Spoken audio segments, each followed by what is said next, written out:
যুক্তরাষ্ট্র এবং ইরানের মধ্যকার যুদ্ধ চলাকালীন সময় জাতিসংঘের পক্ষ থেকে একটি মন্তব্য করা হয়েছে। সেই মন্তব্যকে ঘিরে কিন্তু এখন ব্যাপকভাবে আলোচনা হচ্ছে যে আসলে এটা কতটুকু সম্ভব বা কতটুকু বাস্তবায়ন করা সম্ভব ছিল। এটা কি আসলে সম্ভব কিনা?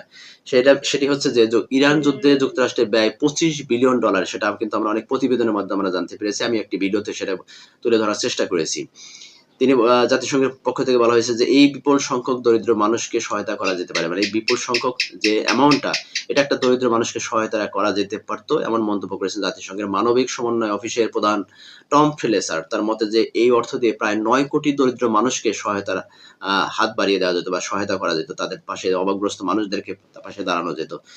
সিএনএনকে দেওয়া এক সাক্ষাৎকারে তিনি এই সমস্ত তথ্য তুলে ধরেন। তিনি বলেন যে চলতি বছরে 2026 সালে তাদের মানবিক সহায়তার জন্য প্রয়োজন হয় $23 বিলিয়ন। দেখছেন? মানবিক সহায়তার জন্য তাদের প্রয়োজন হচ্ছিল $23 বিলিয়ন।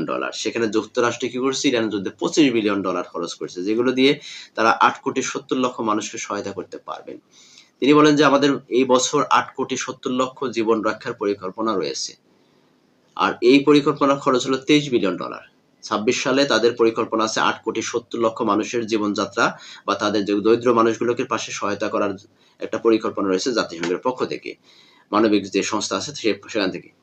অথচ ইরান যুদ্ধে যুক্তরাষ্ট্র খরচ করলো কত? 25 বিলিয়ন ইতিমধ্যে খরচ করে ফেলেছে এবং সামরিক যে মানে খরচ আরো বাড়িয়ে দেওয়ার চেষ্টা করছে এবং সেখানে পাশও হচ্ছে। আপনি এখানে বিষয়টি তুলনা করতে পারেন, যদি আমাদের কাছে $23 বিলিয়ন থাকতো তাহলে আমাদের কাছে সেই 8,70,00,000 জীবন রক্ষার সুযোগটি আরো বেশি থাকতো।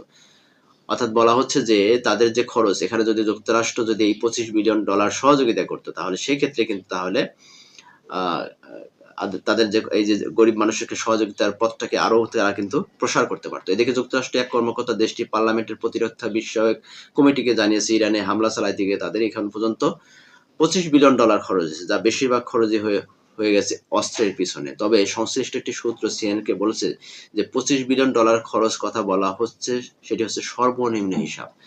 আরেকটি তথ্য আমি কিন্তু পাইছিলাম, সেখানে আপনার প্রায় 35 থেকে $36 বিলিয়ন খরচের কথা উল্লেখ করা ছিল সেখানে। কিন্তু এখানে যুক্তরাষ্ট্রের পক্ষ থেকে বলা হয়েছে যে $25 বিলিয়ন। কিন্তু এটা একটা বিশ্লেষকরা মনে করছে যে এটা সর্বনিম্ন একটা খরচের হিসাব তারা তুলে ধরেছেন।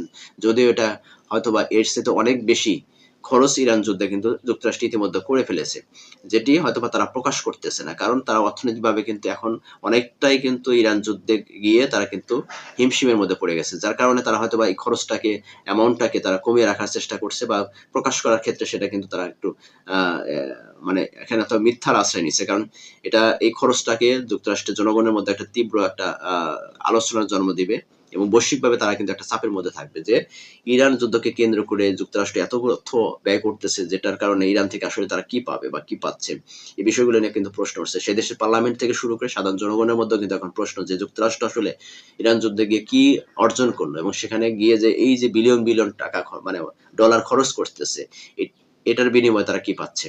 এটা নিয়ে কিন্তু জনগণের মধ্যেও কিন্তু তীব্র সমালোচনার জন্ম দিয়েছে। যাই হোক, বিষয়টি আসলে যেটা এই যে মানবিক সংস্থা ইয়ার জাতিসংঘের, এখানে যে তিনি তার প্রধান টম ফ্লেসার তিনি কথাগুলো তুলে ধরেছেন, আসলে আমাদের বিশ্বের ভিতরে বড় রাষ্ট্র যারা আছে, অর্থনীতি বা যারা সমৃদ্ধশালী রাষ্ট্র আছে, সেই সমস্ত রাষ্ট্রগুলোকে মানবিক সহায়তার কাজে না খরচ করে তারা যুদ্ধের কাজে নিজেদেরকে শক্তি জাহির করার জন্য, নিজেদের শক্তি বা নিজেদের দাদাগিরি বলয় করার জন্য বিভিন্ন রাষ্ট্রের উপরে, ছোট ছোট রাষ্ট্রগুলোর উপরে নিজেদের শক্তিমত্তা দেখানোর জন্য তারা এই সমস্ত অর্থগুলো ব্যয় করে থাকে।